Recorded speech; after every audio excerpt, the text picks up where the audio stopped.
सर्वं ददाति सौपदान्तिकं वन्देऽहं श्रीगुरोः श्रीयुतपदकमलं श्रीगुरुन् वैष्णवांश्च श्रीरूपं साग्रजातं सहगण रघुनाथान्वितं तं सजीवं साद्वैतं सावधूतं परिजन सहितं कृष्ण चैतन्य देवं श्री राधा कृष्ण पादान् सहगण ललिता श्री विशाखान्वितांश्च नमो विष्णुपादाय कृष्ण पृष्ठाय भूतले श्रीमते भक्ति वेदांत स्वामी इति नामिने नमस्ते सरस्वती देवे गौरवाणी प्रचारिणे निर्विशेष शून्यवादी पाश्चात्य देश तारिणे हे कृष्ण करुणा सिंधु दीन बंधु जगतपते गोपेश गोपिका कांत राधा कांत नमस्ते तप्त कांचन गौरांगी राधे वृंदावनेश्वरी वृषभानुसुते देवी प्रणमामि हरि प्रिय वाञ्छाकल्पतरुभ्यश्च कृपा सिन्धुभ्यैव च पतितानां पावनेभ्यो वैष्णवेभ्यो नमो नमः। नमो महावदन्नाय कृष्ण प्रेम प्रदायते कृष्णाय कृष्ण चैतन्य नामने गौरत्विषे नमः। जय श्री कृष्ण चैतन्य प्रभु नित्यानंद श्री अद्वैत गदाधर शिवासादि गौर भक्तवृंद। हरे कृष्णा कृष्ण कृष्ण हरे हरे हरे राम राम राम हरे हरे। हरे कृष्ण। तो श्रीमद् भगवद गीता का 18वां अध्याय जिसका नाम है उपसंहार या संन्यास की सिद्धि, कल हमने श्लोक संख्या 17 तक किया था। तो इस अध्याय में अर्जुन प्रश्न पूछते हैं कि संन्यास और त्याग में क्या अंतर है, और भगवान उस अंतर को बताते हैं कि संन्यास किसे कहते हैं और त्याग किसको कहते हैं, और बता रहे कि त्याग में व्यक्ति जो है कोई भी और विशेष रूप से कह रहे हैं यज्ञ दान तपस्या, इसको कभी नहीं छोड़ना चाहिए। और इसके अलावा तो अर्जुन ने पूछा कि इतनी सारी बंदिशें हैं, इतनी सारी रिस्ट्रिक्शंस लगा रखी है, तो इससे बेहतर है कि व्यक्ति काम ही ना करे, काम क्यों करता है? फिर उस काम के पीछे जो है कारण क्या है? तो कह रहे हैं कि किसी भी कार्य के पूर्ण होने के लिए 5 कारण हैं, और उनमें से एक है परमात्मा जो कि अल्टीमेट खोज है। तो परमात्मा की सैंक्शन के बिना कोई भी कार्य संपन्न नहीं होता है, और कोई भी कार्य किए बिना कोई व्यक्ति रह नहीं सकता। तो क्यों कार्य करें? क्योंकि कार्य के बिना कोई रह नहीं सकता, लेकिन कार्य की सफलता डिपेंड करती है 5 फैक्टर्स के कारण। 5 कारण हैं उसके बारे में बताया। फिर भगवान कहते हैं कि यदि कोई व्यक्ति इस भाव से कार्य करता है कि मैं करने वाला नहीं हूं, तो वो इस संसार के कर्मों से नहीं बनता है। तब अर्जुन ये प्रश्न पूछते हैं, अर्जुन के मन में जिज्ञासा है, यदि किसी व्यक्ति के अंदर ये कर्तापन का भाव नहीं है कि मैं करने वाला हूं, तो वो कर्म करते हुए भी नहीं बनता, तो फिर कर्म करने की इच्छा कैसे पैदा हो जाती है उसके अंदर? जब उसके अंदर ये भाव है कि मैं करने वाला हूं ही नहीं, करता हूं नहीं, तो कर्म करने की इच्छा कैसे प्रकट हो जाती है उसके अंदर? तब भगवान श्लोक संख्या 18 में कह रहे हैं, ज्ञानम ज्ञेयम प्रिज्ञाता त्रिविधा कर्म चोदना कर्णम कर्म कर्तेति त्रिविधा कर्म संग्रह। ज्ञान, ज्ञेय तथा ज्ञाता, ये तीनों कर्म को प्रेरणा देने वाले कारण हैं। इंद्रियां, कर्म तथा कर्ता, ये 3 कर्म के संघटक हैं। अर्थात कह रहे कि 3 फैक्टर हैं जिसकी वजह से व्यक्ति कर्म करता है। वो क्या है? पहला है ज्ञान। ज्ञान प्रेरणा देने वाला है, ज्ञान की वजह से व्यक्ति कर्म करता है। दूसरा है ज्ञेय। ज्ञेय का अर्थ है ज्ञान के द्वारा जिसको जाना जाता है, वो है भगवान श्री कृष्ण। तो पहला हो गया ज्ञान, दूसरा भगवान श्री कृष्ण जो कि ज्ञेय हैं, और तीसरा है ज्ञाता। ज्ञाता का अर्थ है जीवात्मा। तो ये 3 कारण है जिसकी वजह से व्यक्ति कर्म करता है। और कर्म किसके सहारे करता है वो भी 3 फैक्टर बताए हैं। पहला है हमारा कर्ण। कर्ण का अर्थ है हमारी इंद्रियां और मन। तो कोई भी कर्म किया जाता है वो हमारी इंद्रियों और मन के माध्यम से। दूसरा है कर्म। कर्म का अर्थ है अलग अलग प्रकार की क्रियाएं करना। और तीसरा कर्ता। कर्ता का अर्थ जीवात्मा। तो दोनों सेम है एक तरह से देखा जाए, कर्ता और ज्ञाता दोनों ही जीवात्मा है, एक ही है। यही कर्म करने की प्रेरणा देने वाला भी है और कर्म करने वाला भी। इसी के माध्यम से है कि जीवात्मा जो है कर्म करता है, कर्म के बिना नहीं रह सकता है। तब अर्जुन के मन में जिज्ञासा होती है कि यहाँ पर 6 चीजों के बारे में बताया है, ज्ञान, ज्ञेय, ज्ञाता, कर्ण, कर्म, कर्ता। तो इससे पहले भी भगवान बता चुके हैं कि चाहे वो यज्ञ है, दान है, तपस्या है, भोजन है, ये सब क्या है 3 गुणों के अंदर में होते हैं। प्रकृति के 3 गुणों के अनुसार 3 प्रकार के हैं। तो क्या ये जो ज्ञान है, कर्म है, कर्ता है, ये भी प्रकृति के 3 गुणों के अनुसार अलग अलग होते हैं क्या? तो इसी प्रश्न का उत्तर देते हुए भगवान कह रहे हैं, ज्ञानम कर्म च कर्ता च त्रिधैव गुण भेद प्रोच्यते गुण संख्याने यथावत शृणु तान्यभि। प्रकृति के 3 गुणों के अनुसार ही ज्ञान, कर्म तथा कर्ता के 3 भेद हैं। अब तुम मुझसे इन्हें सुनो। तो भगवान कह रहे हैं कि हाँ, यस, प्रकृति के 3 गुणों के अनुसार ज्ञान 3 प्रकार का है, कर्म भी 3 प्रकार के हैं और कर्ता भी 3 प्रकार के हैं। और इसलिए आप क्या करो, मुझसे सुनो। गुण संख्या ने कहा बताया गया है ये, प्रोच्यते गुण संख्याने। गुण संख्याने, गुण संख्यान नामक एक शास्त्र है जिसमें प्रत्येक वस्तु का अध्ययन 3 गुणों के अनुसार किया जाता है। उसमें बताया गया हर वस्तु को 3 गुणों के अनुसार बताया गया है। तो यदि हम प्रत्येक वस्तु का अध्ययन प्रकृति के 3 गुणों के अनुसार करते हैं तो हमारे लिए आसान हो जाता है कि ये कौन से गुण में है। कोई भी वस्तु को पता लग जाए कि रजोगुण में है, तमोगुण में है, सतोगुण में है, तो रजोगुण तमोगुण को छोड़ना आसान हो जाता है। तो यहाँ पर इस शास्त्र में गुण संख्या है, तो गुण संख्या नामक शास्त्र में इसका वर्णन किया गया है, जहाँ की हर संख्या, हर वस्तु को 3 गुणों के अनुसार बताया गया है। और इसको यथावत सुनो, जैसा है वैसे का वैसा सुनो, यथावत, उसमें कोई चेंज नहीं है। और वैसे भगवान जो ज्ञान दिए हैं वो यथावत ही है। तो भगवद गीता का ज्ञान भी यथावत है, इसमें कोई चेंज नहीं किया गया है। तो अब 3 प्रकार की कैटेगरी बताएंगे भगवान, ज्ञान की, कर्म की और कर्ता की। तो सबसे पहले ज्ञान के बारे में वर्णन करते हैं कि ज्ञान जो है 3 प्रकार का है, और उसमें सबसे पहले बताते हैं सतोगुणी ज्ञान कौन सा है। सर्वभूतेषु ये एकम भावम अवयमिच्छते अविभक्तम विभक्तेषु तज्ज्ञानम विधि सात्विकम। जिस ज्ञान से अनंत रूपों में विभक्त सारे जीवों में एक ही अविभक्त आध्यात्मिक प्रकृति देखी जाती है, उसे ही तुम सात्विक जानो। ये पहला सिद्धांत है कि जिस ज्ञान के द्वारा हम हर जीवात्मा के अंदर भगवान को परमात्मा के रूप में देख पाते हैं, वो कौन सा ज्ञान है? सात्विक ज्ञान। तो पहली चीज है कि सारे जीवात्मा क्या, यहां पर लिखा है जिस ज्ञान से अनंत रूपों में विभक्त, तो जीव जो हैं वो सारे के सारे विभक्त हैं। तो सात्विक ज्ञान के द्वारा हमें सभी विभक्त जीवों के साथ रहने वाले एक अविभक्त ईश्वर के दर्शन होते हैं। तो जीव जो है अविनाशी है, जिसका कभी विनाश नहीं होता।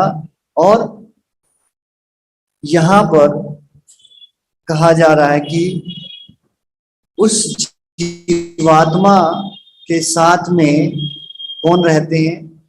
आध्यात्मिक प्रकृति, जो कि अविभक्त है।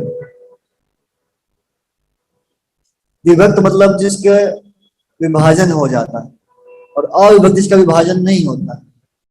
तो परमात्मा जो है वो ऐसे नहीं है कि परमात्मा का विभाजन हो गया है, अच्छा इसमें चले गए तो दूसरे में थोड़ा कम हो जाएगा, क्वांटिटी कम हो जाएगा। जीवात्मा विभक्त है, वो केवल एक शरीर के अंदर में ही उसकी एक कैपेसिटी, एक लिमिटेशन है। जीव कभी भगवान के साथ एक नहीं होता है, भगवान हमेशा जीव के साथ में रहते हैं। तो सात्विक ज्ञान वो है जिससे कि जीव परमात्मा को हृदय में देख सकता है आत्मा के साथ। उस ज्ञान को कहते हैं सात्विक ज्ञान। यहां तात्पर्य में लिख रहे हैं कि जो व्यक्ति हर जीव में, चाहे वो देवता हो, मनुष्य हो, पशु पक्षी हो, या जल जंतु या पौधा, एक ही आत्मा को देखता है, उसे सात्विक ज्ञान प्राप्त होता है। इस अनुसार उसके शरीर भिन्न भिन्न है। तो आत्मा जो अलग अलग प्रकार के शरीर धारण करता रहता है, वो चेंज नहीं होता है, आत्मा चेंज नहीं होता, लेकिन शरीर बदलते रहते हैं। तो एक प्रकार के भौतिक रूप धारण करता है। दूसरा अर्थ ये भी है कि अलग अलग शरीरों में जीवात्मा विभक्त नहीं होता है, कि वही जीवात्मा मनुष्य के रूप में है, और बाद में जब वो किसी दूसरे शरीर में जाता तो जीवात्मा वही रहता है, बदलता नहीं है, सेम रहता है। जो इस चीज को देख पाता है, समझ पाता है, वो सात्विक ज्ञान है। दूसरा है पृथक्त्वेन तु यद् ज्ञानम नाना भावान पृथक विधान वेति सर्वेषु भूतेषु तज्ज्ञानम विधि राजसम।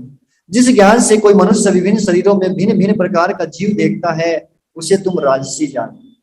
तो पहले में था सभी शरीरों में एक ही प्रकार का जीव देख रहे हैं, यहाँ भिन्न शरीरों में भिन्न भिन्न प्रकार के जीव देख रहे हैं। तात्पर्य में लिख रहे हैं, ये धारणा कि भौतिक शरीर ही जीव है और शरीर के विनष्ट होने पर चेतना भी नष्ट हो जाती है,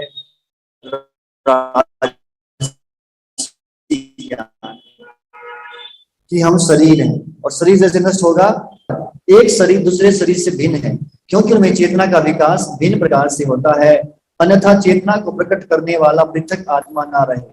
तो शरीर स्वयं आत्मा है, शरीर के परे कोई पृथक आत्मा नहीं है, ऐसा ज्ञान रजोगुणी कहलाता है।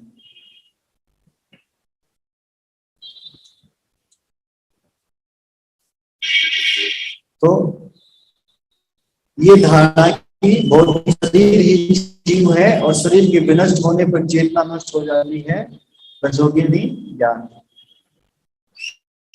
इसके अलावा कोई और नहीं। और रजोगुणी ज्ञान का लक्ष्य रजोगुणी ज्ञान के द्वारा की तृप्ति करना चाहता है। और फिर तमोगुणी ज्ञान के बारे में भगवान कहते हैं, यत्तु कृष्णवत एकस्मिन् कार्ये सक्तम अहेतुकम अतत्व अर्थवत अल्पम च तत्तामसम उदाहरितम। और वो ज्ञान जिससे मनुष्य किसी एक प्रकार के कार्य को जो अति तुच्छ है सब कुछ मानकर सत्य को जाने बिना उसमें लिप्त रहता है, तामसी कहलाता है। और तात्पर्य कहते हैं कि सामान्य मनुष्य का ज्ञान सदैव तामसी होता है। नॉर्मली जो व्यक्ति है उसका ज्ञान तामसी है। क्यों? क्योंकि प्रत्येक बद्ध जीव तमोगुण में ही उत्पन्न होता है। इसलिए क्या कहते हैं, ओम अज्ञान तिमिरंधस्य, अज्ञानता से कहा जाए ज्ञानंजन शलाकया, अज्ञानता से निकलना है, ज्ञान की ओर जाना। तो हर जीव तमोगुण में, अंधकार में उत्पन्न होता है, प्रकाश की ओर जाना। तो तमोगुणी ज्ञान है हर व्यक्ति का सामान्य रूप से। और जो व्यक्ति प्रमाणों से या शास्त्रीय आदेशों के माध्यम से ज्ञान अर्जित नहीं करता, उसका ज्ञान शरीर तक ही सीमित रहता है। तो इनका ज्ञान केवल शरीर तक सीमित है, उसे शास्त्रों के आदेश अनुसार कार्य करने की चिंता नहीं होती। उसके लिए केवल एक ही ईश्वर है, वो है धन। धन ही ईश्वर है। और ज्ञान का अर्थ है शारीरिक आवश्यकताओं की तुष्टि। ऐसे ज्ञान का परम सत्य से कोई संबंध नहीं होता। ये शरीर की आसक्ति के कारण होता है। यानी कि तमोगुणी ज्ञान में व्यक्ति जो है केवल अपने शरीर को ही सब कुछ मानता है। ऐसा क्यों करता है, इसका कोई कुछ पता नहीं, उचित कारण नहीं पता कि अपने शरीर को सब कुछ क्यों मानता है। ये कॉमन सेंस में क्या होता है कि व्यक्ति अपनी तुलना में दूसरे के सुख दुख का अनुमान लगाता है। भैया वो मेरे से ज्यादा सुखी है, दुखी है, मैं उससे सुखी हूं या दुखी हूं। लेकिन जब तमोगुणी व्यक्ति है, उसको दूसरों से कोई लेना देना नहीं। दूसरा सुख में है या दुख में, उसे कोई लेना देना नहीं है। केवल अपने शरीर को ही सब कुछ मानता है। इसलिए इसको कह रहे हैं ऐसा ज्ञान अतत्व अर्थवत, जिसका आध्यात्मिक ज्ञान से कोई लेना देना नहीं है, आध्यात्मिक जीवन के बारे में कोई जिज्ञासा नहीं है। और अल्पवत, बहुत ही तुच्छ है, जिसका कोई महत्व नहीं है ऐसी वस्तु के प्रति। तो इसलिए सत्य को जाने बिना ही उसमें लिप्त रहता है, तामसी कहा जाता है। दूसरे शब्दों में इस शरीर से परे आत्मा संबंधी ज्ञान सात्विक ज्ञान कहलाता है।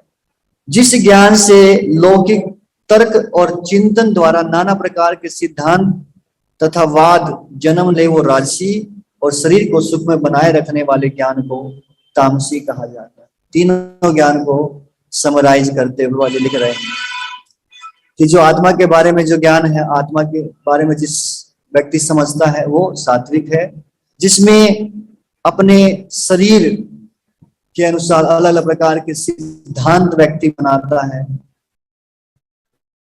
अलग अलग वाद, मायावाद, निराकारवाद, साकारवाद, ये अलग अलग प्रकार के वाद उत्पन्न करता है। जिस ज्ञान के द्वारा वो राजसिक, और जिसमें केवल शरीर को सुखी बनाए रखने का प्रयास करता है, वो तामसिक। तो ये तीन प्रकार के ज्ञान बताए। अब मान करें कि तीन प्रकार के कर्म, तीन प्रकार के कर्मों का वर्णन करते हैं। और उसमें कहें सतोगुणी कर्म कौन सा है? नियतम संग रहितम राग द्वेष कृतम अफल प्रेप्सुना कर्म यत् तत् सात्विकम उच्यते। जो कर्म नियमित हैं और जो आसक्ति, राग या द्वेष से रहित कर्म फल की चाह के बिना किया जाता है, वो सात्विक कहलाता है। तो सबसे पहले कि जो कर्म नियमित है, नियमित कर्म का अर्थ है व्यक्ति के वर्ण और अनुसार के अनुसार, वर्ण और आश्रम के अनुसार जो कर्म नियत किए गए, जो ड्यूटी, मतलब अपनी जीविका चलाने के लिए जो उसके लिए निर्धारित कर्म हैं, उनको नियत कर्म कहा गया है। जैसे ब्राह्मण का क्या है, उसको यज्ञ करना चाहिए, पढ़ना चाहिए, पढ़ाना चाहिए, क्षत्रियों को रक्षा करना, वैश्य को बिजनेस करना, और गौ रक्षा, गाय का पालन करना, ये उसका है। तो ये कर्म कहलाते नियत कर्म। तो सबसे पहला जो कर्म नियत है। दूसरा है जो आसक्ति से रहित है। आसक्ति का अर्थ है स्वामित्व का अधिकार, मैं स्वामी नहीं हूं ऐसा समझना कर्म करते हुए। और जो बिना राग द्वेष के बिना किया जाता, राग मतलब आसक्ति, मतलब जो अच्छा लगता है उसके प्रति राग होता है, जो बुरा लगता है उसके प्रति द्वेष होता है। तो राग और द्वेष से कोई भी कर्म करते समय उसको ऐसा नहीं है कि ये अच्छा है मैं करूंगा, यही करूंगा, ये अच्छा लग रहा है, दूसरा ये बुरा लग रहा है, ये नहीं करूंगा। तो राग द्वेष से मुक्त है और कर्म फल की इच्छा के बिना केवल भगवान को प्रसन्न करने के लिए जब किया जाता है, ऐसा कर्म सात्विक कहलाता है। फिर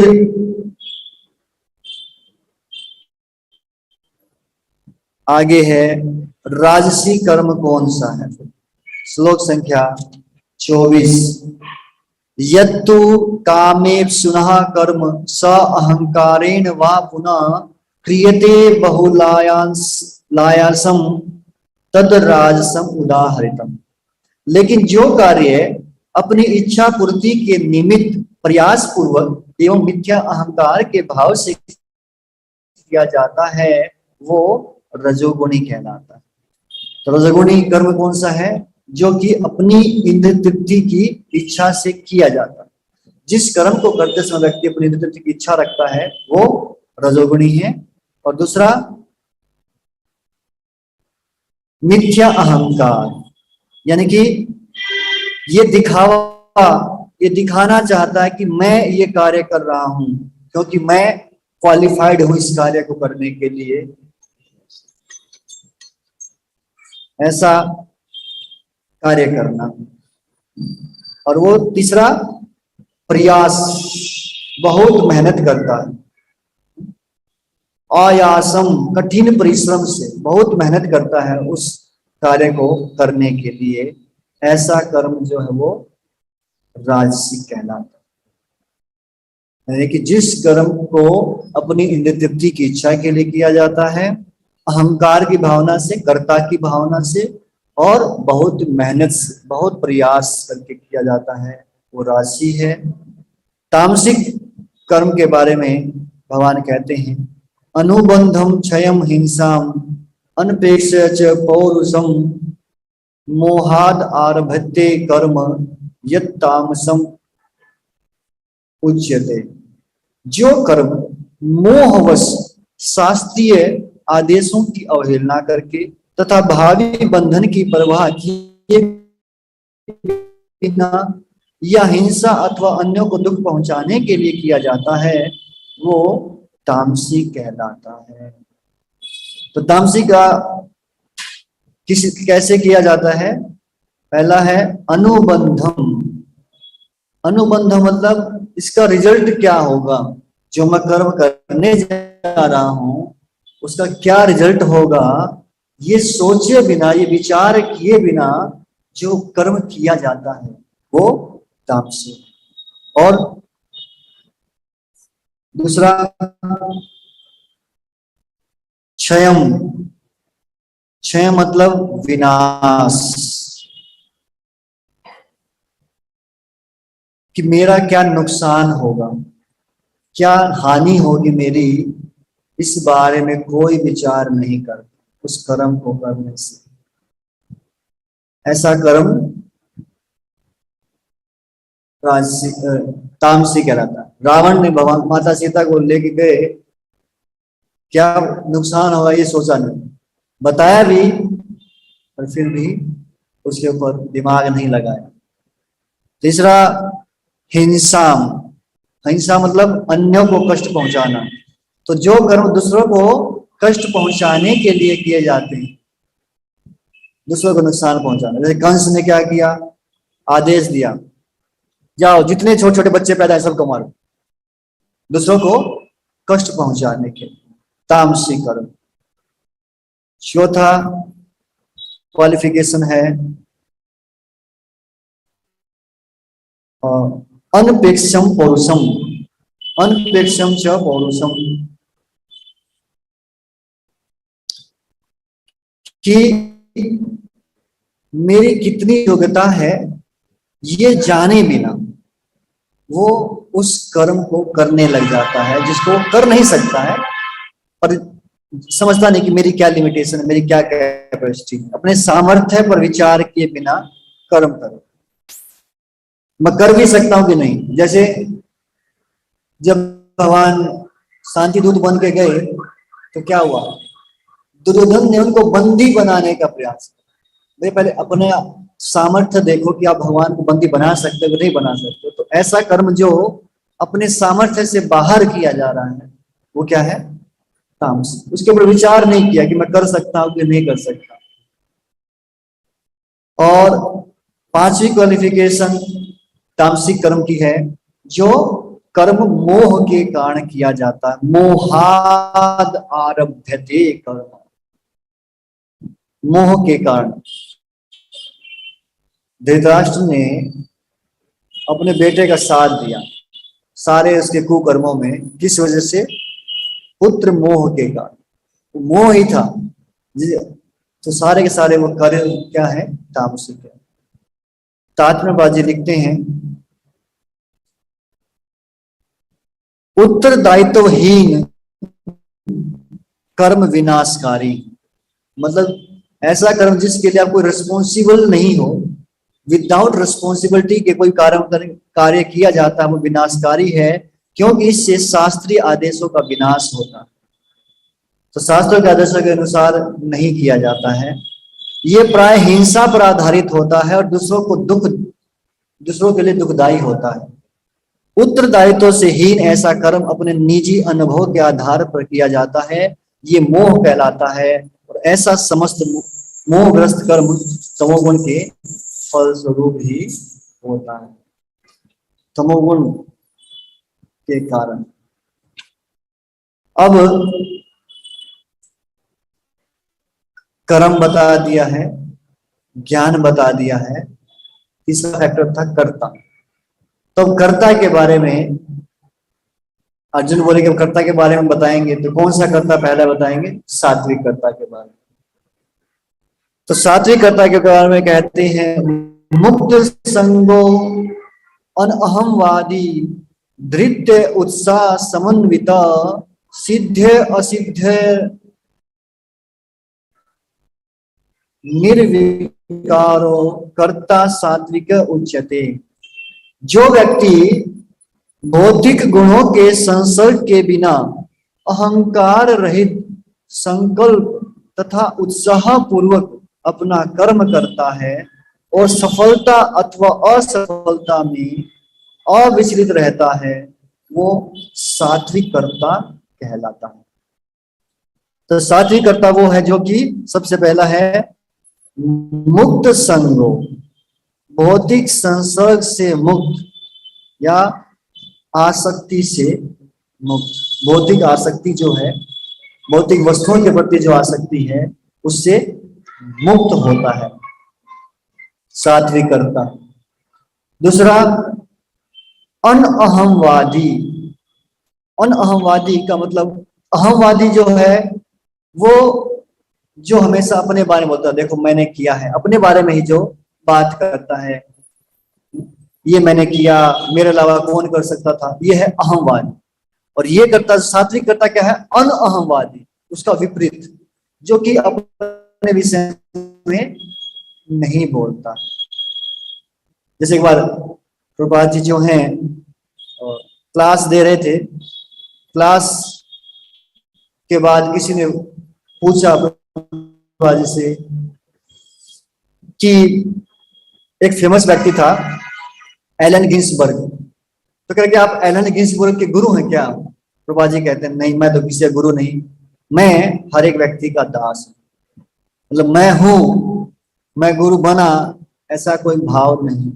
अनअहमवाद, उनके अंदर कोई अहम नहीं है, मैं करने वाला, मैं ही कर सकता था, ऐसे कोई नहीं। दूसरा धृति। धृति का अर्थ है धैर्य, धैर्यवान। ऐसा करता जिसके अंदर धैर्य हो, धीरज धारण करे।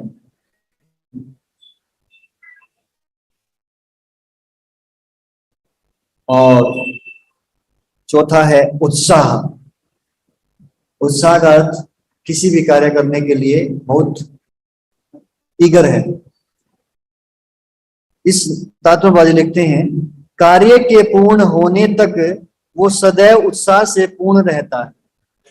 उसे होने वाले कष्टों की कोई चिंता नहीं होती, वह सदैव उत्साहपूर्ण रहता है।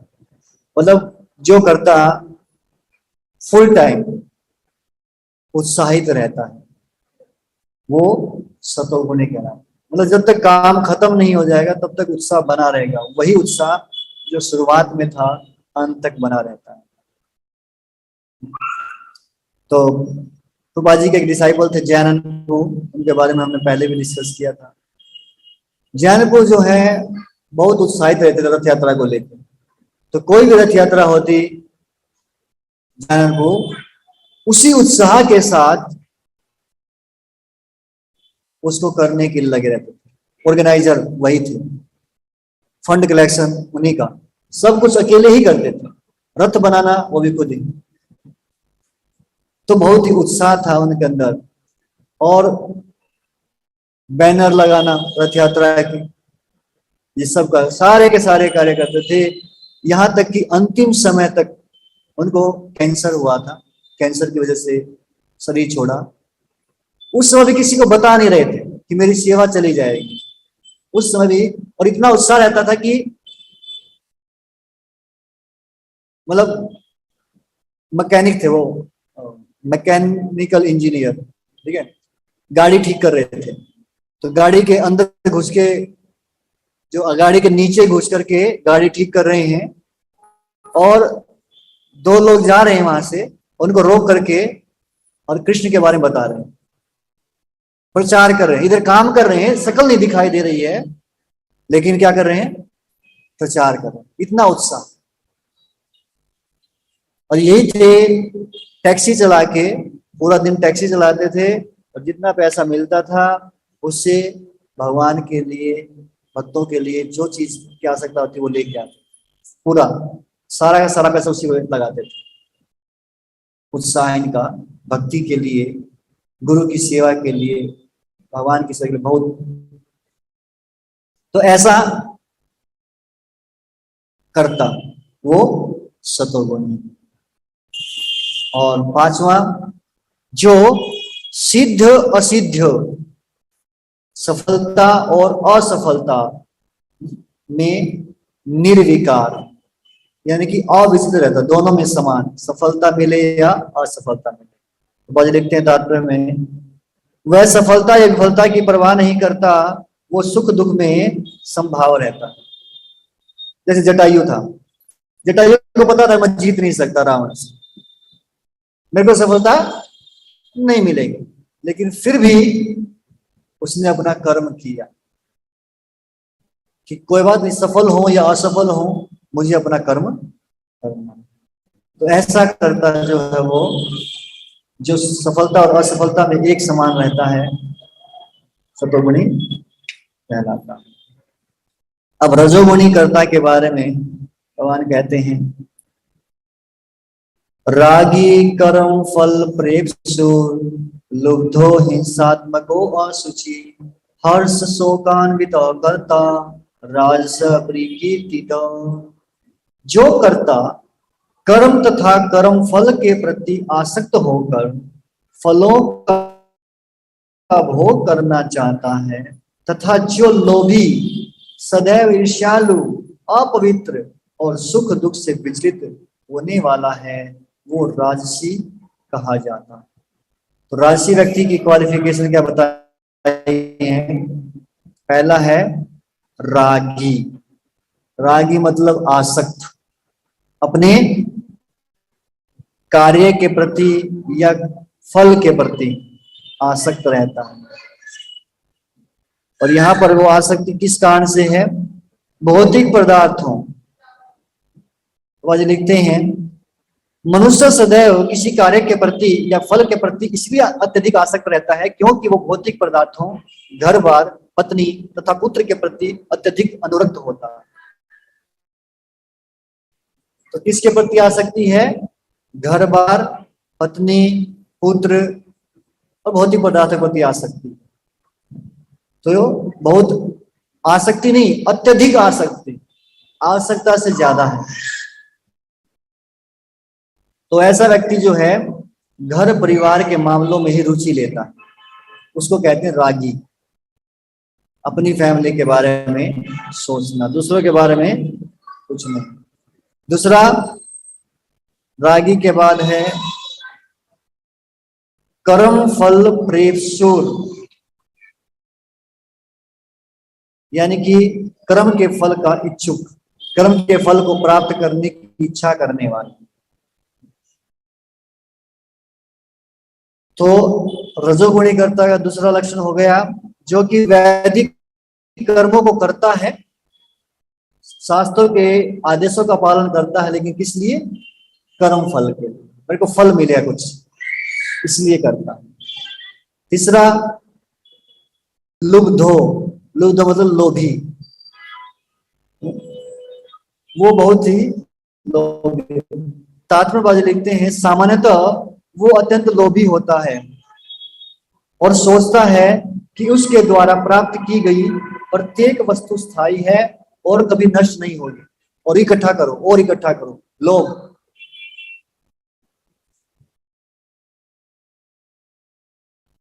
यहां तक कि इतना लोभी है कि वो कंजूस भी है, और पैसा किसी के ऊपर वेस्ट खर्चा नहीं करेगा, ना तो अपने ऊपर खर्च करेगा ना किसी और के ऊपर। जमीन में गाड़ दिया, बैंक में रख दिया, पैसा नहीं लगाए। और चौथा है हिंसात्मक, दूसरों को कष्ट देने वाला, हिंसा करने वाला। तो ऐसा व्यक्ति अन्यों से ईर्ष्या करता है और इंद्र तृप्ति के लिए कोई भी अनुचित कार्य कर सकता है। जैसे दुर्योधन था, क्या करता था? बार बार पांडवों को मारने का प्रयास किया, उनके प्रति हिंसा किया, उनको कष्ट देने का प्रयास किया।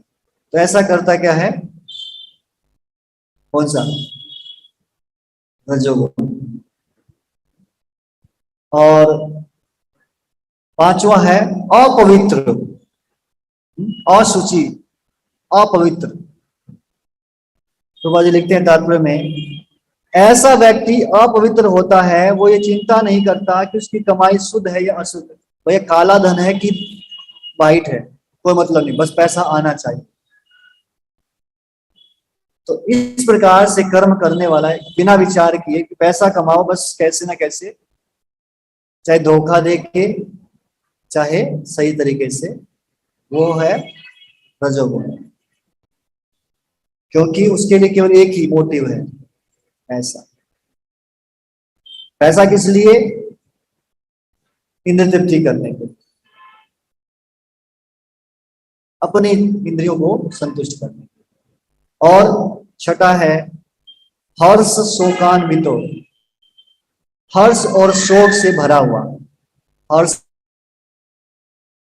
मतलब होगा जब उसका काम सफल हो जाएगा तो बरखी हो जाएगा।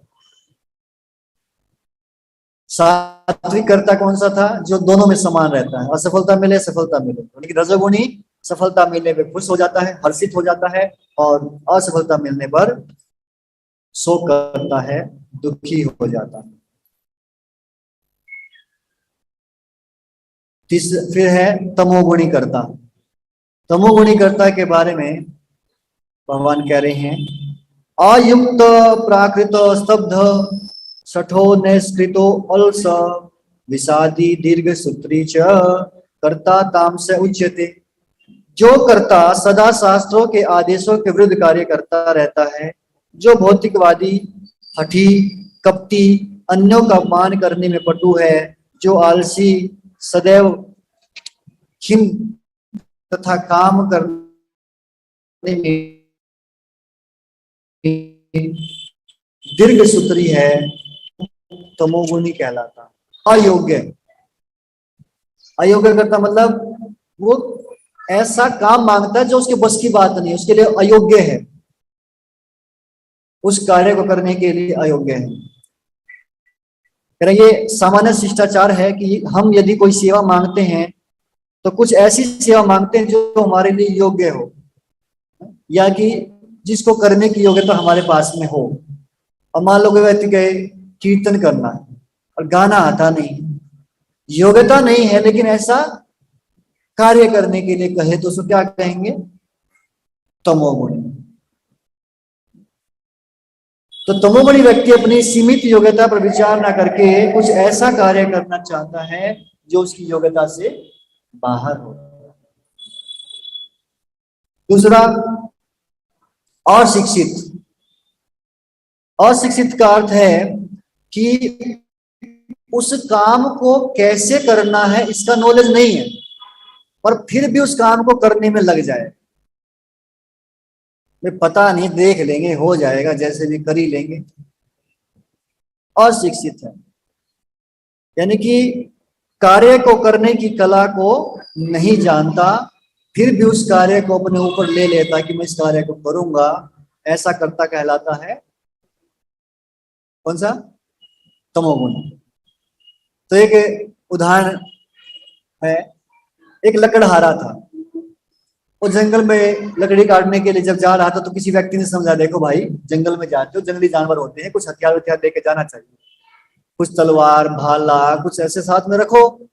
तो क्या कहता है, अरे तुम लोग क्या पता, तुम्हारी बात मैं झूठी साबित करके दिखाऊं, लकड़ी वकड़ी से भगा दूंगा, मैं लकड़ी उठा के भगा दूंगा जंगली जानवरों को। लेकिन जब सामने शेर आया तो क्या हुआ, लकड़ी से शेर भागेगा, खा गया उसको, महाप्रसाद गोविंद कह के। और तीसरा है लापरवाह। तामसी कर्ता कैसा होता है? लापरवाह होता है। लापरवाह मतलब जिसको बताया जाए कि भैया आप अगर सावधान नहीं रहोगे तो ये दुर्घटना हो जाएगी, बताने के बाद भी वो सावधान नहीं होता है, उसको कहते हैं लापरवाह।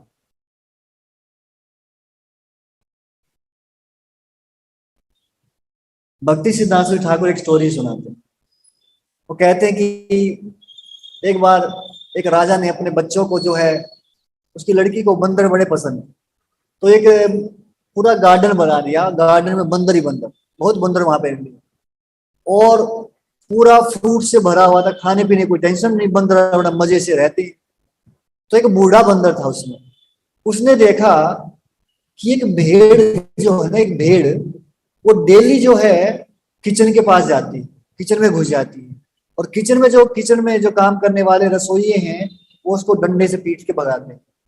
ठीक है, उसने सोचा कि यार मान लो किसी दिन ऐसा हुआ कि उनके हाथ में कुछ भी मारने को नहीं हुआ, तो जिस लकड़ी, गैस नहीं थी पहले, लकड़ी से करते थे, तो जिस लकड़ी से वो आग जला, लकड़ी उठा के मार दी, और भेड़ जो है वो तो जल्दी आग पकड़ेगी क्योंकि उसके बॉडी पे ऊन होती है, और पास में ही घोड़ों का अस्तबल है, और सूखा जो घास है वहीं आसपास में है।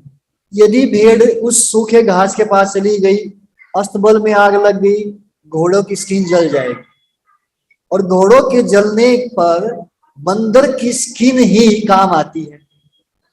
तो उस बूढ़े बंदर ने बाकी जवान बंदरों को कहा, देखो हमको यहां से चले जाना चाहिए, मुझको लग रहा है कुछ गड़बड़ होगा, ऐसा ऐसा हो सकता है। बोले है तू बूढ़ा हो गया, दिमाग खराब तुम्हारा, सठिया गए हो तुम, इतना मजा आ रहा है यहां से, कैसे चले जाए, हम नहीं जाएंगे।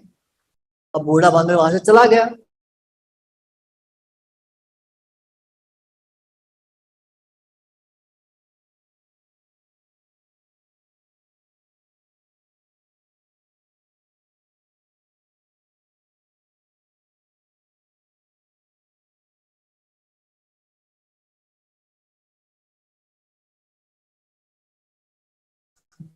तो जितने बंदे पकड़ पकड़ के सबको मारा, लापरवाह। बताने के बाद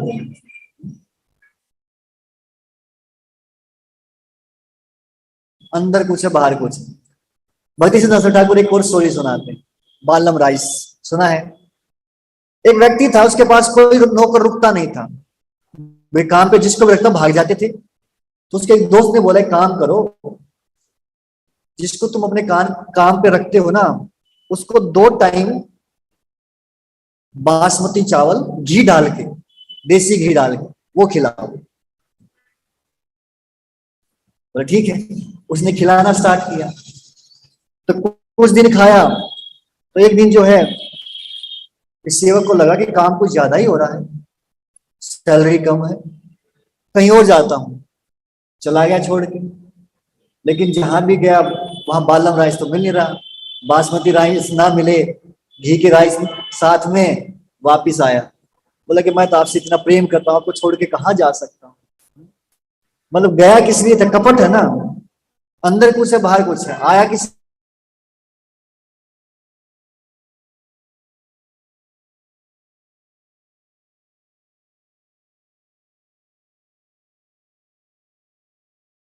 करने वाला है, उसको मजा आता दूसरों को इंसल्ट करने में, खड़े खड़े बेइज्जती करेगा दूसरों की। और छठा है आलसी। आलसी, तो बाद लिखते हैं वे ठीक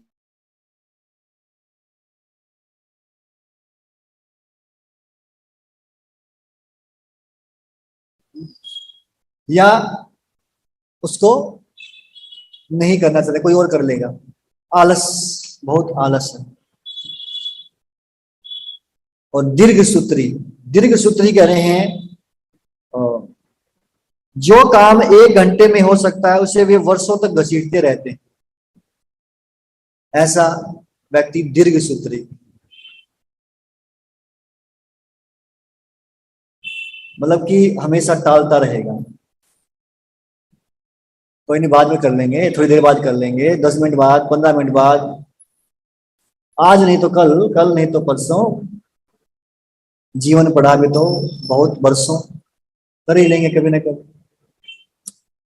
तो ऐसा व्यक्ति तामसिकता कहलाता है। अब तीनों के बारे में बता दिया भगवान ने। तो अर्जुन के मन में जिज्ञासा होती है कि जो बुद्धि है वो बुद्धि भी 3 प्रकार की है क्या।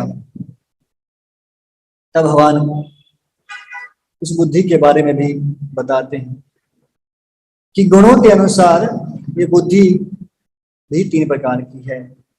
बुद्धि बुद्धिर भेदम धृतेश्चैव गुणतस गुणस्त्रियो विधम शृणु प्रोच्यमानम अशेषेण पृथक्त्वेन धनंजय। यानी कि हे धनंजय, अब मैं प्रकृति के तीनों गुणों के अनुसार तुम्हें विभिन्न प्रकार की बुद्धि तथा धृति के विषय में विस्तार से बताऊंगा, तुम इसे सुनो। प्रभुपाद लिखते हैं तात्पर्य में, ज्ञान, ज्ञेय और ज्ञाता की व्याख्या प्रकृति के गुणों के अनुसार 3-3 पृथक विभागों में करने के बाद अब भगवान कर्ता की बुद्धि और उसके संकल्प या धैर्य या धृति के विषय में उसे उसी प्रकार से 3 गुणों में बताएंगे। तो सबसे पहले कहते हैं कि बुद्धि और धृति इनको 3 प्रकार की हैं, इसको आप सुनो और पृथक्त्वेन, अलग अलग प्रकार से, मैं आपको दोनों में डिफरेंस क्या है उसको बताऊंगा। ठीक है, तो आप ध्यान से सुनिए हे धनंजय। तो वो अर्जुन बोलते हैं बताइए सतोगुणी कौन सी है, पहले बुद्धि के बारे में चर्चा करते हैं। प्रवृत्ति च निवृत्ति च कार्य अकार्य भया अभय बंधम मोक्षम च या वेति बुद्धि सा पार्थ सात्विकी। हे पृथापुत्र, वो बुद्धि सतोगुणी है जिसके द्वारा मनुष्य ये जानता है कि क्या करनी है और क्या नहीं, किससे डरना चाहिए किससे नहीं, क्या बांधने वाला है और क्या मुक्ति देने वाला है। इसको कहेंगे सात्विकी बुद्धि, यानी कि जो प्रवृत्ति और निवृत्ति को जानने वाला है। प्रवृत्ति का अर्थ क्या है, कर्म क्या है, क्या करने योग्य है। निवृत्ति मतलब क्या नहीं करना चाहिए। और कार्य अकार्य, क्या करने योग्य है क्या करने योग्य नहीं है, किस चीज से भयभीत होना चाहिए, किस चीज से भयभीत नहीं होना चाहिए, क्या बंधनकारी है, कौन सा कर्म और कौन सा कर्म से हमें मुक्ति मिलेगी, ये सब जानने वाली जो बुद्धि है वो सत्विगुणी। रजोगुणी बुद्धि यया धर्मम अधर्मम च कार्यम च अकार्यम एव च अयथावत प्रजानाति बुद्धि सा पार्थ राजसी। हे पृथापुत्र, जो बुद्धि धर्म अधर्म करणीय अकरणीय कर्म में भेद नहीं कर पाती वो राजसी। यानी कि क्या धर्म है, क्या अधर्म है, क्या करने योग्य है, क्या नहीं करना चाहिए, जो इस चीज में भेद ना कर पाए, ऐसी बुद्धि को राजसी बुद्धि कहते हैं। और तामसी बुद्धि कौन सी है? अधर्मम धर्ममिति या मन्यते तमसावृत सर्वार्थान विपरीतांश बुद्धि सा पार्थ तामसी। जो बुद्धि मोह तथा अहंकार के वशीभूत होकर अधर्म को धर्म और धर्म को अधर्म मानती है और सदैव विपरीत दिशा में प्रयत्न करती है, हे पार्थ, वो तामसी कहलाती है। तो तामसी है कि जो अधर्म को धर्म मानती है, अधर्मम धर्ममिति, अधर्म को धर्म मानती है, और दूसरा धर्म को अधर्म मानती है, और जो शास्त्रों में बताया गया उसके विपरीत चलती है। मतलब जो मना किया जाएगा ना वही करना। तात्पर्य लिखते हैं कि तामसी बुद्धि को जिस दिशा में काम करना चाहिए उससे सदैव उल्टी दिशा में काम करती है। उसको बोलो ईस्ट में जाना तो वेस्ट में जाएगी, हमेशा उसका उल्टा करना, सदैव उल्टी दिशा में काम करती है। ये उन धर्मों को स्वीकारती है जो वास्तव में धर्म नहीं है, और जो वास्तव में धर्म है उसको ठुकरा देती है। जो महात्मा है उसको सोचेंगे साधारण व्यक्ति है, जो साधारण व्यक्ति है उसको सोचेंगे कि ये महात्मा है, जो सत्य है उसको असत्य मानना, असत्य को सत्य मानना। ये सारे के सारे किसके लक्षण हैं? तामसिक बुद्धि के। और क्यों करती है ऐसी? मोह और अहंकार के वशीभूत होकर।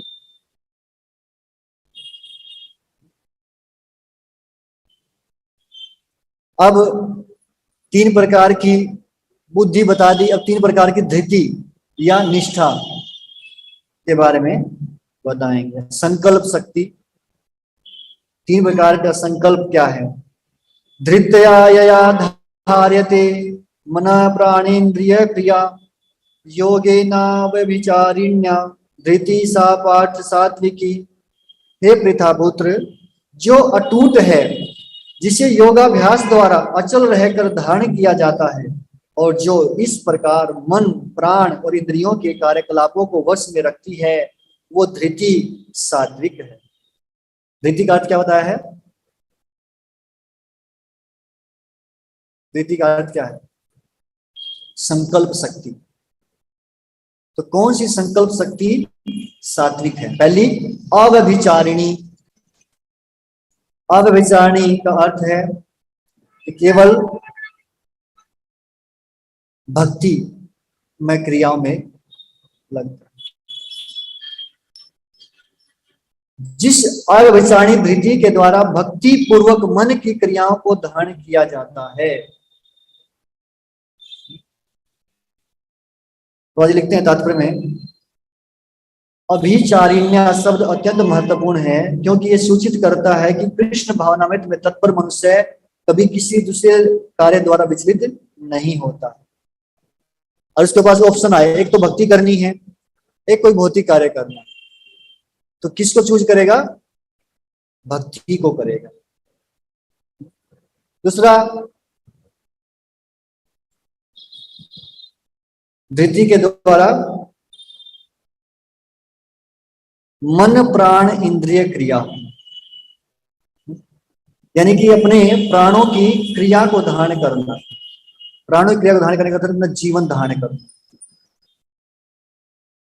जैसे भरत जो है भगवान राम की प्रतीक्षा के लिए अपना जीवन धारण किए। बोले और जीवित रहने की कोई और उम्मीद नहीं थी, पर इसीलिए उन्होंने जो है धारण किया, संकल्प लिया कि मैं केवल प्राण धारण करूंगा तो किसके लिए, भगवान राम का दर्शन कर पाऊं, इसलिए। और धृति के द्वारा इंद्रियों की क्रियाओं को धारण किया जाता है, यानी कि जिसके द्वारा हम अपनी इंद्रियों को रोकते हैं भगवान की प्राप्ति के लिए, ऐसी धृति सात्विक कहलाती है।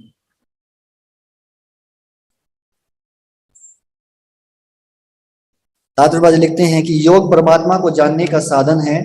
जो व्यक्ति मन, प्राण और इंद्रियों को परमात्मा में एकाग्र करके दृढ़ता पूर्वक में स्थित रहता है, वो कृष्ण भावना में तत्पर होता है।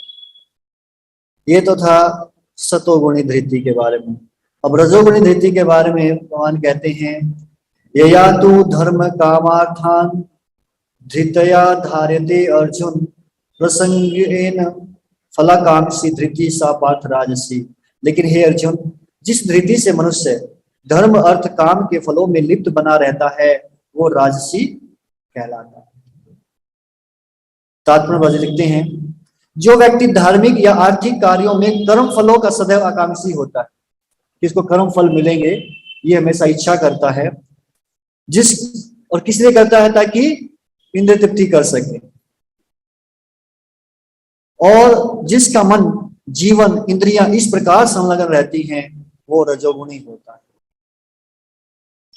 उसका केवल एक ही उद्देश्य है, वो धर्म पालन करता है, किस लिए, अर्थ के लिए। और अर्थ किस लिए चाहिए, ताकि काम की संतुष्टि कर सके, अपनी इंद्रियों की संतुष्टि कर सके। तो इसी आसक्ति से साथ इसलिए वो कर्म करते हैं।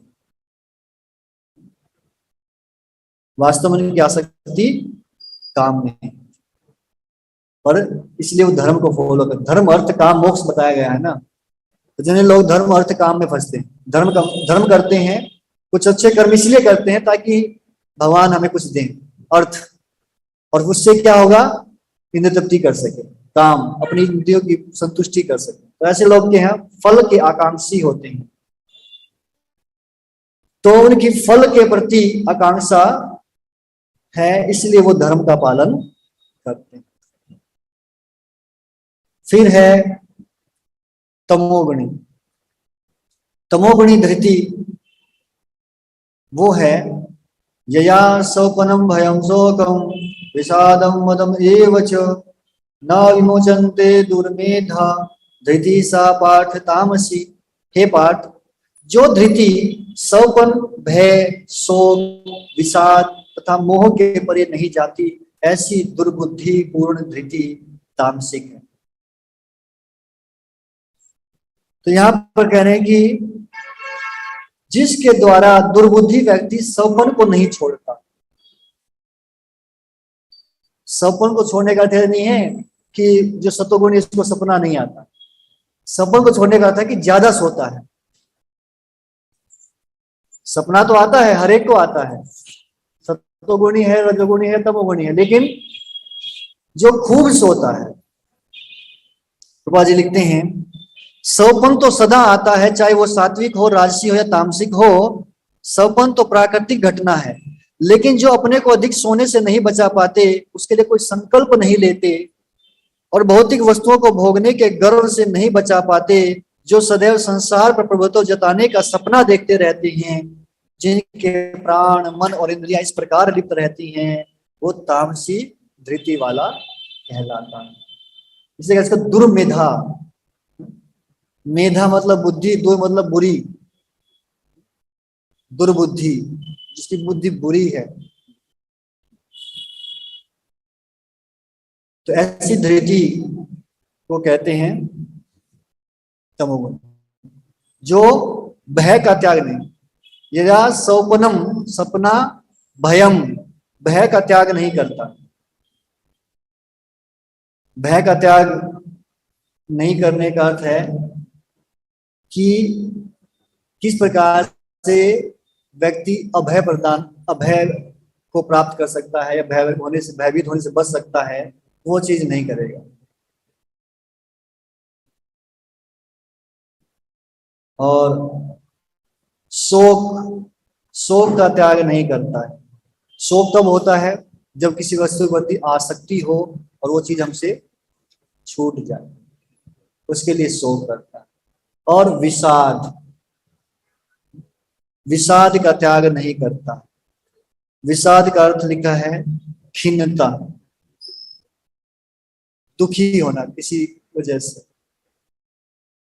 जैसे अम्बा जो है, जब भीष्म देव ने लेकर के आए और फिर वो कर दिया तो बड़ी खिंच गई, किसान ने बहुत खिंच जाना, तो इस चीज को वो नहीं छोड़ता। मद,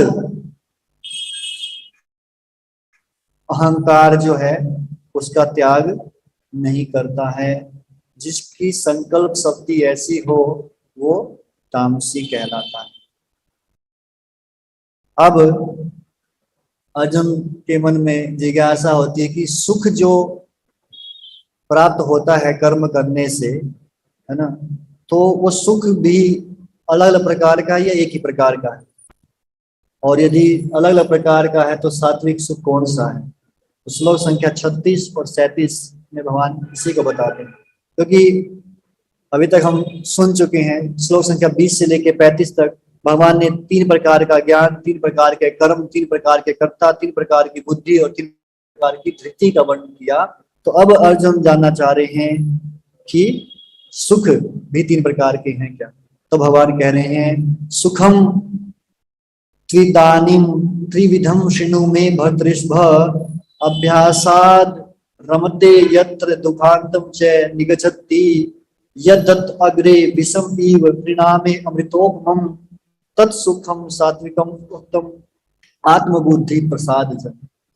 हे भरत श्रेष्ठ, अब मुझसे 3 प्रकार के सुखों के विषय में सुनो, जिनके द्वारा बद्ध जीव भोग करता है और जिसके द्वारा कभी कभी दुखों का अंत हो जाता है, जो प्रारंभ में विष जैसा लगता है लेकिन अंत में अमृत के समान है, जो मनुष्य में आत्म साक्षात्कार जगाता है, वो सात्विक सुख कहलाता है। वह कहते हैं कि 3 प्रकार का सुख है ये भी। सुखम त्रिदानीम त्रिविधिम शृणु, 3 प्रकार के सुख को सुनो। हे भर्तृषभ, हे भरतवंशियों में श्रेष्ठ, क्या करो? सुनो। किसके बारे में सुना रहे हैं? पहले सतोगुणी के बारे में। तो जो सात्विक सुख है वो कैसा होता है? अभ्यासाद रमते यत्र, ऐसे सुख में व्यक्ति को आनंद आता है उसको बार बार करता है, उस कार्य एक बार में नहीं आता। क्योंकि व्यक्ति सात्विक सुख में तभी रमता है जब वो बार बार उसका अनुशीलन करता है। ये सुख ऐसा नहीं है कि इंद्रिय विषय भोग की तरह स्वाभाविक रूप से उसमें सुख प्राप्त होता हो। जब व्यक्ति इंद्रिय तृप्ति करता है उसको उसमें नेचुरली उसको आनंद मिलता है, लेकिन सात्विक सुख ऐसा नहीं है। उसको उसमें बार बार करने में उसको आनंद आएगा। जब करने में ऐसे आनंद नहीं आता, लेकिन जब बार बार करेगा तब उसको थोड़ा सा उसमें आनंद आना लगता है। किताब पढ़ने में आनंद नहीं आता, लेकिन जब बार बार उसको पढ़ता है, डेली पढ़ता है, तो उसमें थोड़ा आनंद आने लगता है। तो सात्विक सुख में व्यक्ति को प्रैक्टिस करनी पड़ती है, अभ्यास करना पड़ता है, अभ्यास से उसमें रमता है। और दूसरा दुख अंतम च निगच्छति, जिस सुख को प्राप्त करके दुखों का अंत हो जाता है। और जैसे परीक्षित महाराज जब सुन रहे थे कथा, तो सुखदेव गोस्वामी कहते हैं कि मेरे को सारे दुखों का अंत हो गया, मेरे सुनने में सुख मिल रहा है, मेरे को ऐसा सुख मिल रहा है। और तीसरा फिर आगे कहें, सुख जो है, सात्विक सुख जो है वो प्रारंभ में जहर जैसा लगता है, बहुत मुश्किल लगता है, कैसे होगा, मैं नहीं करना चाहता। तात्पर्य लिखते हैं, आत्म साक्षात्कार के साधन में मन और इंद्रियों को वश में करने तथा मन को आत्म केंद्रित करने के लिए नाना प्रकार के विधि विधानों का पालन करना पड़ता है। ये सारी विधियां बहुत कठिन और विष के समान अत्यंत कड़वी लगने वाली हैं, लेकिन यदि कोई नियमों के पालन में सफल हो जाता है और दिव्य पद को प्राप्त हो जाता है तो वो वास्तविक अमृत का पान करने लगता है और जीवन का सुख प्राप्त होता है। उसको बोला सुबह सुबह उठना है, जल्दी उठना है। आप जहर जैसा लगता है, मतलब नींद तो सुबह ही आती है। सबसे बेस्ट नींद कब आती है? सुबह। वही तो सोने का टाइम, उसी टाइम उठ जाओ। है? ऐसे गधे हैं, वो सोचते हैं इसमें सुख है, तो स्टार्टिंग में हमें जहर जैसा लगता है और फिर बाद में अंत में वो अमृत जैसा लगता है। जिसको आदत पड़ जाए उसको सुबह उठना अच्छा लगता है, क्योंकि हेल्थ भी अच्छी रहती है, वैसे भी मन भी खुश होता है। तो कीर्तन जो है, जप 3 प्रकार का है। अपराध युक्त, दूसरा नामाभास, तीसरा शुद्ध नाम। तो अपराध युक्त करता पहले तो उसमें इतना आनंद नहीं आता, लेकिन जब शुद्ध नाम के स्तर तक पहुंच जाता तो उसमें इतना आनंद आता है। जैसे हरिदास ठाकुर, तो नाम को छोड़ना ही नहीं चाह रहे हैं, है ना। कृष्ण कथा में इतनी आसक्ति हो जाती है कि कृष्ण कथा छोड़ना ही नहीं चाहता। जैसे परीक्षित महाराज, सुनाओ सुनाओ, बोले भूख प्यास लगी होगी, कुछ खा पी लो पहले। नहीं नहीं नहीं, कुछ नहीं, मजा आ रहा है, बस सुनाओ सुनाओ। और ये क्या करने वाला है? सात्विक की बुद्धि, यानी कि जो कि आत्म साक्षात्कार की ओर लेके जाती है। आत्म साक्षात्कार करने में जिसको सुख प्राप्त होता है ना, ऐसा सुख जो है वो सात्विक कहलाता है। राजसिक कौन सा है? विषय इंद्रिय संयोगात् यत्तद् अग्रे अमृत उपमं परिणामे विषम इव तत्सुखम राजसम स्मृतम। जो सुख इंद्रियों द्वारा उनके विषयों के संसर्ग से प्राप्त होता है और जो प्रारंभ में अमृत तुल्य और अंत में विष तुल्य लगता है, रजोगुणी कहलाता है। यानी कि इसकी खासियत क्या है? ये प्राप्त होता है जब इंद्रियां इंद्रिय विषयों के साथ संपर्क करती, यानी भौतिक इंद्रियों से प्राप्त होता है। ठीक है। और जो शुरुआत में अमृत के जैसे लगता है लेकिन बाद में जहर जैसा लगता है। तात्पर्य लिखते हैं, जब कोई युवक किसी युवती से मिलता है, कोई लड़का जब किसी लड़की से मिलता है तो उसकी इंद्रियां लड़के को प्रेरित करती हैं कि वो लड़की को देखे, उसका स्पर्श करे और उससे संभोग करे। प्रारंभ में बड़ा अच्छा लगता है, जब किसी का विवाह होता है तब भी उसको अच्छा लगता है उसके साथ में रहना, उससे बात करना। पर क्या होता फिर? लेकिन अंत में या कुछ समय बाद वही विष के समान बन जाता है, तब वे अलग हो जाते हैं या तलाक ले लेते हैं और इससे शोक और विषाद उत्पन्न होता है। ऐसा सुख सदैव राजसी होता है। तो जो सुख हमारी इंद्रियों और इंद्रिय विषयों के संयोग से प्राप्त होता है वो हमेशा दुख का कारण है, उससे बचना चाहिए। ऐसा सुख कौन सा है? रजोगुणी। और तमोगुणी का तो कहना ही क्या। तमोगुणी सुख कौन सा है? यद अग्रे च अनुबंधे च सुखम मोहनम आत्मन निद्रा आलस्य प्रमादोत्थम तत्तामसम उदाहृतम। तथा जो सुख आत्म साक्षात्कार के प्रति अंधा है, जो प्रारंभ से लेकर अंत तक मोह कारक है, जो निद्रा आलस्य मोह से उत्पन्न होता है, वो तामसी कहलाता है। तो सबसे पहला है कि आत्म साक्षात्कार के लिए तो वो सोचता ही नहीं। कह रहे कि जो सुख प्रारंभ में और अंत में भी जीव को मोहित करता है, यद अग्रे च अनुबंधे, अग्रे मतलब शुरुआत में, अनुबंधे मतलब अंत में। जो शुरुआत में और अंत में मोहनम मोहित कर देता है। तो भगवान कह रहे हैं कि तमोगुणी सुख जो है जीव के विवेक को, उसके बुद्धि को इस प्रकार से ढक देता है कि किसी भी कार्य के प्रारंभ को या परिणाम को वो समझ नहीं पाता है, वो सोच नहीं पाता कि क्या फायदा होगा, क्या हानि होगी, सही है गलत है।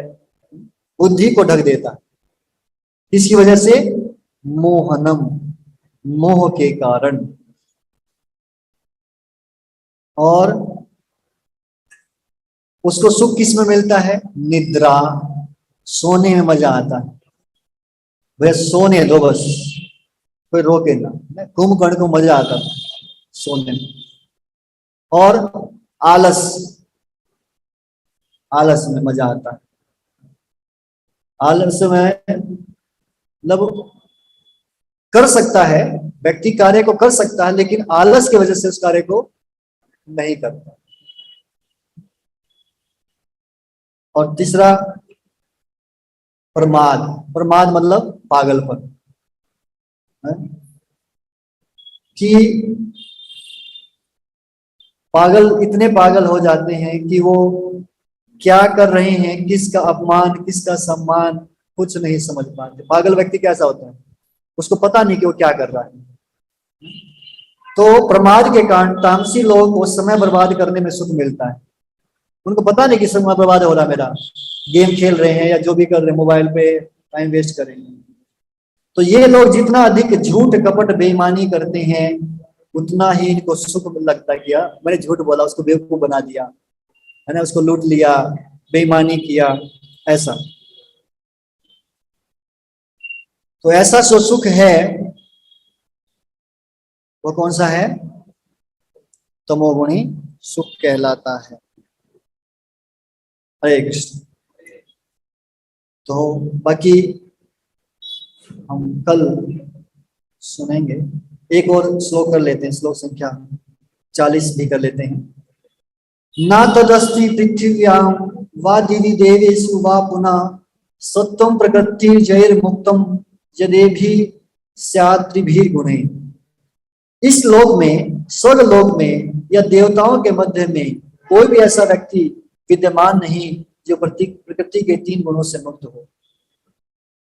तो अर्जुन पूछते हैं कि आप बता रहे हो कि हर वस्तु 3 गुणों में ही है, क्या तीनों लोकों में कोई ऐसा व्यक्ति है जो इन तीनों गुणों से मुक्त हो? तो कह रहे कि नहीं, इस लोक में, स्वर्ग लोक में या देवताओं के बीच में कोई भी ऐसा व्यक्ति नहीं है जो प्रकृति के 3 गुणों से मुक्त हो। यानी कि अर्जुन का कहने का भाव यह था कि इस ब्रह्मांड में कोई ऐसा स्थान है जहां की प्रकृति के 3 गुण कार्य ना करते हो? तो भगवान कह रहे नहीं, पूरे समग्र ब्रह्मांड में प्रकृति के 3 गुणों का प्रभाव रहता है। तो अब अर्जुन नियत कर्मों के बारे में जिज्ञासा करते हैं। क्या आपने बताया था कि सतोगुणी जो व्यक्ति है वो नियत कर्म करता है, तो कौन से वो नियत कर्म है? तो उनके बारे में बता रहे हैं कि जो ब्राह्मण है, क्षत्रिय है, वैश्य है, शूद्र है, वो अपने अपने नियत कर्मों को करते हैं। कर ले नियत कर्म भी। तो हमें बता कि ब्राह्मण क्षत्रिय विषाम शूद्राम च परंतप कर्माणि प्रविभक्तानि स्वभाव प्रभवैर गुणैः। हे परंतप, ब्राह्मणों, क्षत्रियों, वैश्यों, शूद्रों में प्रकृति के गुणों के अनुसार उनके स्वभाव द्वारा उत्पन्न गुणों के द्वारा भेद किया जाता है। तो गुण यहां भी काम करते हैं। तो ब्राह्मण के कर्म क्या है फिर? और गुणों के अनुसार तो कह समो दमस तपस शौचम शांति आर्जम एवं ज्ञानम विज्ञानम आस्तिकम ब्रह्म कर्म स्वभावजम। शांति प्रियता, जो ब्राह्मण है वो शांति प्रिय है। आत्म संयम, अपनी इंद्रियों को कंट्रोल करते हैं। तपस्या, तपस्या करते हैं। पवित्रता, पवित्र रहते हैं अंदर से भी बाहर से भी। सहिष्णु, सहिष्णु मतलब सहनशील। सत्यनिष्ठा, सच बोलते हैं। ज्ञान, नॉलेज होता है। विज्ञान, कैसे अपने जीवन में प्रैक्टिकली उस ज्ञान को अप्लाई किया जाए ये जानते हैं। और धार्मिकता, धर्म का पालन करना, ये स्वाभाविक गुण हैं जिनके द्वारा ब्राह्मण कर्म करते हैं। ये ब्राह्मणों के गुण होने चाहिए। क्षत्रिय के गुण क्या होने चाहिए? शौर्यम तेजो धृतिर्दाक्ष्यम युद्धे च अपलायनम दानम ईश्वर भावस्य छात्रम कर्म स्वभावजम। वीरता, क्षत्रिय को वीर होना चाहिए, शक्ति होनी चाहिए, शक्तिशाली होना चाहिए, संकल्प पक्का करना है तो करने का, दक्षता एक्सपर्ट होना चाहिए, युद्ध में धैर्य रखे, युद्ध जब कर रहा तो धैर्य के साथ में आसपास पूरा सोच समझ करके, उदारता, दान और नेतृत्व लीडरशिप। तो लीडरशिप क्वालिटी ये किसका है? क्षत्रियों का। वैश्यों का क्या है? कृषि गौर रक्ष वाणिज्यम वैश्य कर्म स्वभावजम त्रिचर्यात्मकम कर्म शूद्रस्यापि स्वभावजम। कृषि करना, गौ रक्षा करना और व्यापार, खेतीबाड़ी, गाय पालन और बिजनेस बिजनेस ये किसका काम है? वैश्यों का। और शूद्रों का काम क्या है? फिजिकल मेहनत करना, इन तीनों को हेल्प करना। ब्राह्मणों को, जैसे ब्राह्मण जो है अब उसको यज्ञ करना है, लकड़ी लेके आनी है, जा भाई तू लेके आ, पानी चाहिए लेके आ, मतलब साफ सफाई करने कर दे, उनकी सहायता करना फिजिकल, तीनों की। और अर्जुन पूछता कि क्या यदि व्यक्ति अपने अपने इन कर्मों को व्यक्ति करता है गुणों के हिसाब से, तो उसको करने से क्या फायदा मिलेगा? तो भगवान कहते हैं सवे सवे कर्मण्यभिरत संसिद्धि लभते नरा सब कर्म निरत सिद्धिम यथा विन्दति तच्छृणु। अपने अपने कर्म के गुणों का पालन करते हुए प्रत्येक व्यक्ति सिद्ध हो जाता है, उसको सिद्धि प्राप्त हो जाती है। अब तुम मुझसे सुनो कि किस प्रकार किया जा सकता है, कैसे व्यक्ति अपने अपने कर्म को करके सिद्धि प्राप्त कर सकता है, ये भगवान अब अर्जुन को बताएंगे। ठीक है, तो श्लोक संख्या 64 तक 45 तक हो गया है, तो हम कल कंप्लीट करेंगे इस चैप्टर को। हरे कृष्ण। तो कल थोड़ा लंबा टाइम लगेगा, हो सकता है 2 घंटे भी लग जाए, लेकिन कल इसको कंप्लीट करेंगे। ग्रंथ श्रीमद् भगवद गीता की जय। हरे कृष्ण प्रभुपाद। मेरे प्रिय भक्तवृंदो, अगर आप भी भगवत गीता का ये दिव्य ज्ञान लेना चाहते हैं तो नीचे डिस्क्रिप्शन बॉक्स में एक लिंक दिया हुआ है, जहां पर आपको श्रीमद् भगवत गीता के ऊपर 13 घंटों का एक क्रैश कोर्स मिल जाएगा, बिल्कुल मुफ्त। तो लिंक क्लिक करके उसको ज़रूर सुनिए और दूसरों को भी सुनाइए। अगर आपको ये वीडियो अच्छा लगा हो और आपको लगता हो कि इस वीडियो से आपने कुछ नया सीखा, तो वीडियो को लाइक कर दीजिए, दूसरों के साथ शेयर कर दीजिए, और मेरे लेटेस्ट वीडियोस के अपडेट्स सबसे पहले आप तक पहुंचे, इसके लिए चैनल को सब्सक्राइब कर दीजिए। मिलेंगे हमारे किसी अगले वीडियो में, तब तक के लिए स्वस्थ रहिए, खुश रहिए और परम भगवान श्री कृष्ण के चरण कमल में सेवा देते रहिए। हरे कृष्ण।